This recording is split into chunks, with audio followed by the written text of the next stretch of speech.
Warren Buffett, one of the richest people in the world, the Oracle of Omaha, he's previously said that Bitcoin is rat poison.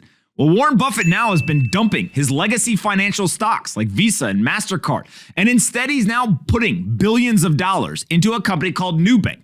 This is fascinating because Warren Buffett is investing billions of dollars in a company that is friendly to Bitcoin. We'll get to that in 1 second.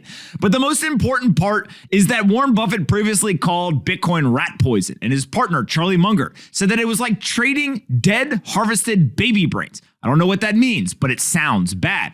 Now, Warren Buffett, Charlie Munger, and Berkshire Hathaway, they've got a lot of money, and they previously have had that money invested in banks and legacy financial firms. But they've been selling a lot of that stock. They recently sold $1.3 billion of MasterCard. They sold $1.8 billion of Visa. In June of last year, they invested $500 million in Newbank's parent company. In December, they invested another $250 million. And they recently just invested $1 billion in Newbank's parent company. And so ultimately, who is Newbank? What do they do? Where do they come from? Well, here's some details. They were founded in 2013. They're a digital bank based in Brazil. They have about 40 million customers. And when we say that they're Bitcoin friendly, there's a little bit of nuance here that's important to call out. They don't actually offer crypto trading on their platform and their ability for customers to buy and sell Bitcoin or other cryptocurrencies. But they have an investment unit called New Invest, which allows users to invest in crypto ETFs, including a Bitcoin ETF that previously has been approved and listed.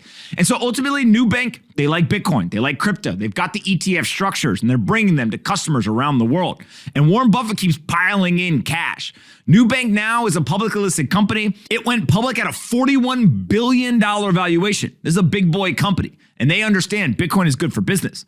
Warren Buffett may say that Bitcoin is rat poison. Charlie Munger may call dead baby brains. Don't listen to what they say. Watch what they do. They're continuing to shovel money into a company that is a digital bank that's Bitcoin friendly. Ultimately, Warren Buffett, Charlie Munger, Berkshire Hathaway, and the legion of value investors they have, they're all going to capitulate eventually. They're all going to buy Bitcoin. They're going to continue to fund the infrastructure that helps this industry grow. Don't listen to what they say. Watch what they do. Warren Buffett's got indirect exposure to Bitcoin, and eventually all of his friends will too. Hey you, did you like this video? Great, we make 5 of them a day and post them here on this channel. Make sure you're subscribed, like the video, and see you next time.